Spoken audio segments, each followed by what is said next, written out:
In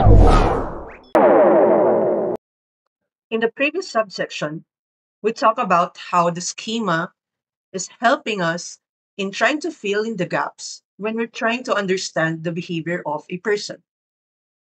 So, when we are trying to understand a person, we're looking for cues on how these traits might come together.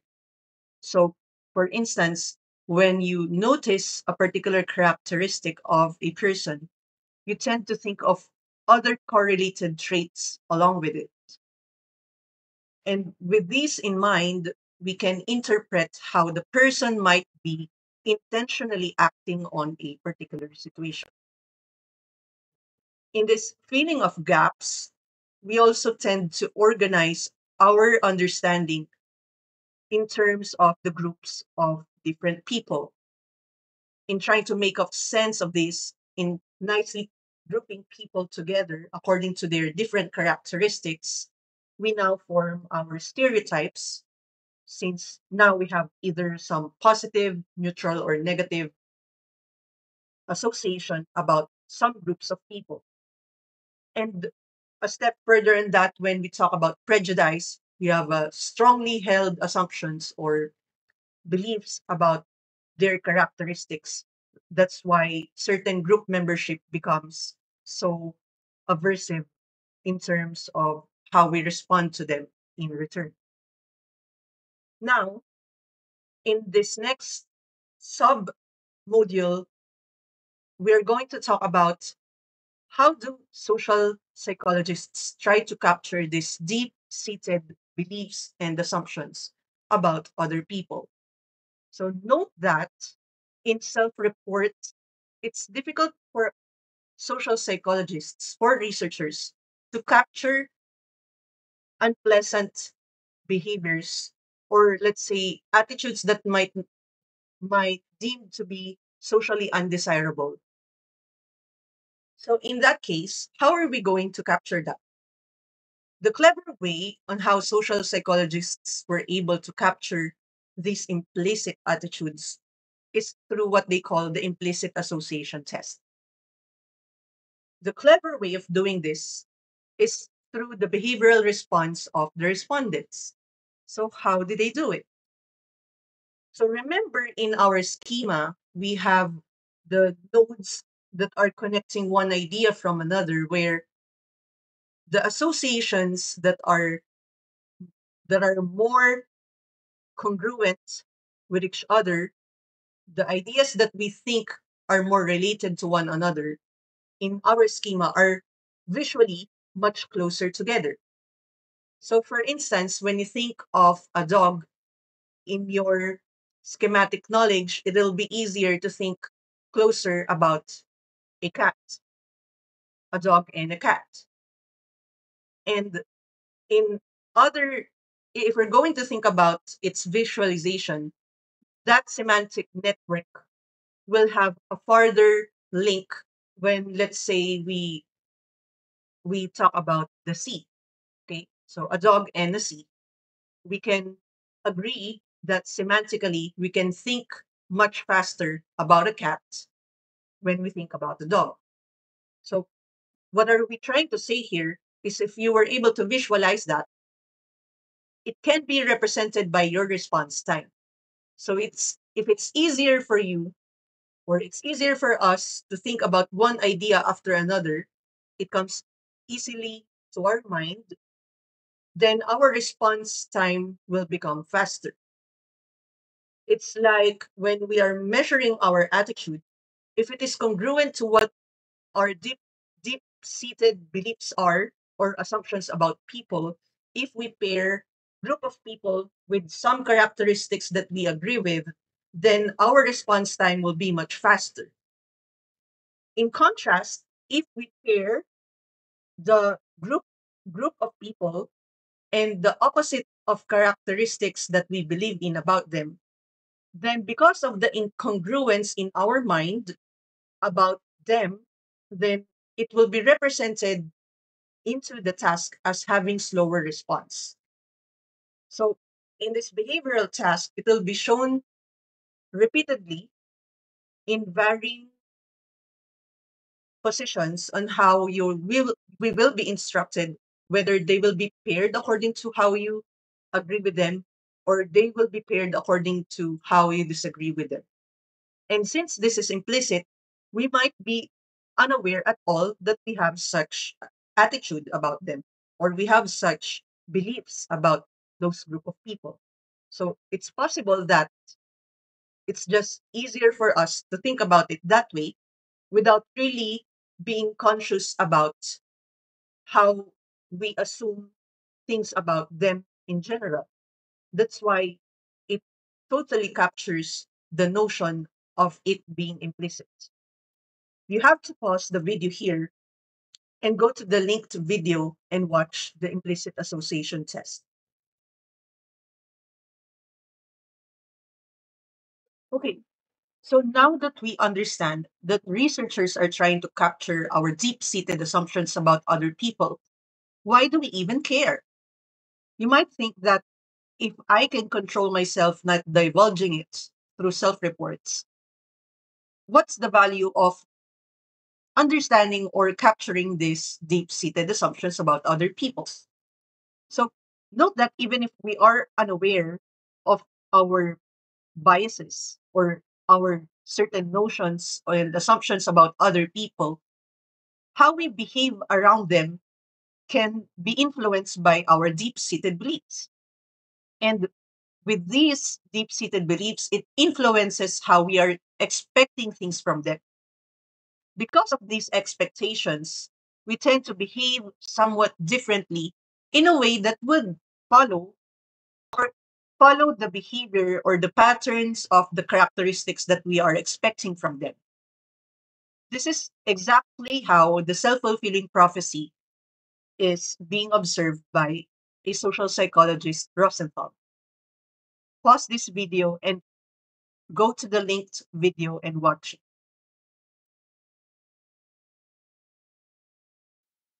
Okay, so in this video, we learned that we tend to behave according to what other people are expecting from us. Okay, so in the previous slides, we talked about definition of stereotype and prejudice. Note that we refer to a negative attitude in the definition of prejudice. So, how do we define attitudes? Attitudes is a fairly stable evaluation of something as good or bad that makes a person think, feel, or behave positively or negatively about some person, group, or social issue. We cannot refer to attitudes without referring to the object that is referring to.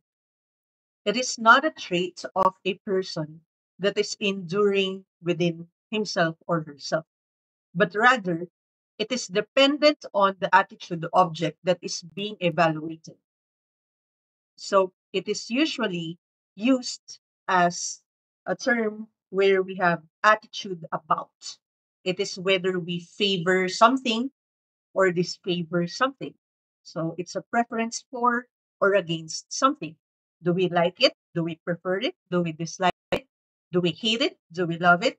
So those are the usual terms that we use when we are expressing our attitude towards certain objects. If attitudes is our evaluation on things, then does that immediately mean that we're so deliberate on everything that we have attitudes about? Remember in our past module how we learn. We have classical conditioning, operational conditioning, and observational learning. So there are different means on how we can also acquire attitudes without being totally deliberate about it. For example, in classical conditioned attitudes, it is possible for us that we have positive attitude towards firecrackers just because we are exposed to them by being paired to several festivities in our occasions that we witnessed growing up. And then we can be operationally conditioned into liking our hygiene habits just because we were praised when we were growing up. In vicarious learning in our household while growing up, we can observe that there are certain gender roles that are expected when you are a female or when you're an assigned male. So there are certain things that we accept in our culture, or maybe not. But if there is no conflict, then this is it is internally accepted. Then you might be favoring this certain gender role just because you observe it from other people. In that case, if our attitudes or our evaluation on things are not always deliberate, then it makes a lot of sense that we can get influenced by other people or many other things that might not be relevant to the central idea of what we are thinking about. Here is an example of the Sephora kids, where the children are persuaded by the marketing of different beauty products into consuming them.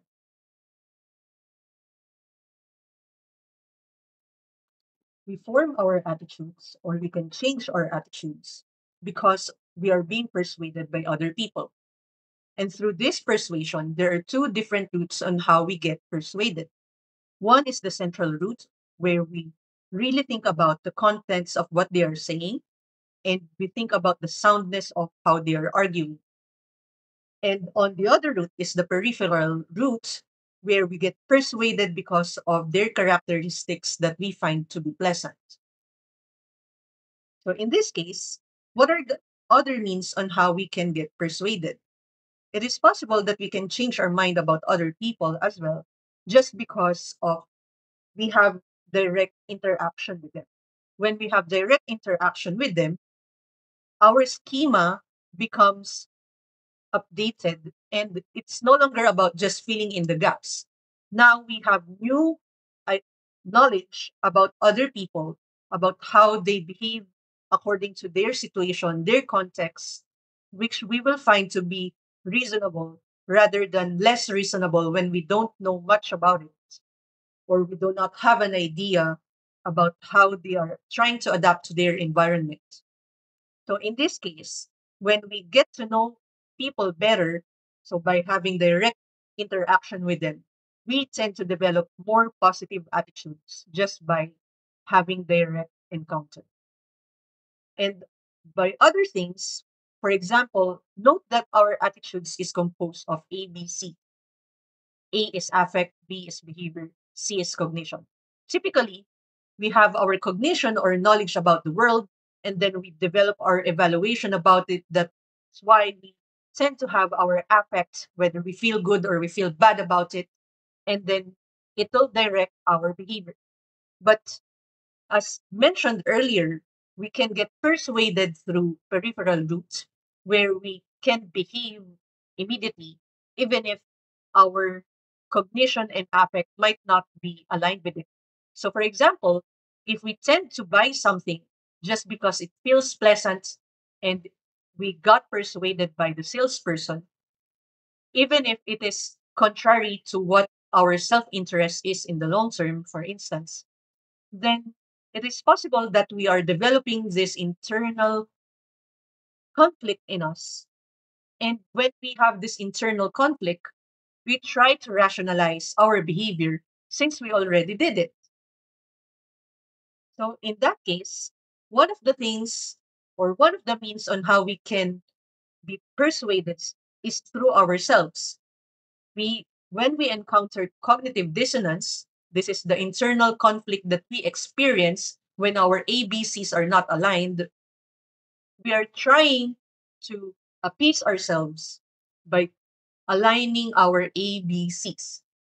So if we have our behavior already that is already there, then it is aligned with our affect, let's say an impulse buy, then we will tend to, instead of regretting it, we will just have to rationalize the purchase of that particular impulse buy. So that's just an example of the cognitive dissonance that is being addressed by aligning your A, B, and C's. In this video, this is an experiment of Festinger, where the students are convinced to lie using three different conditions: whether there is no payment, there is low payment, and there is high payment. When you have high payments as a participant, then if you are asked to lie to other participants that the activity is not boring and rather is enjoyable, then the high payment is already enough justification for you to be able to perform it perfectly without flinching and with and sticking to your belief or sticking to your attitude that you really dislike the task being assigned to you.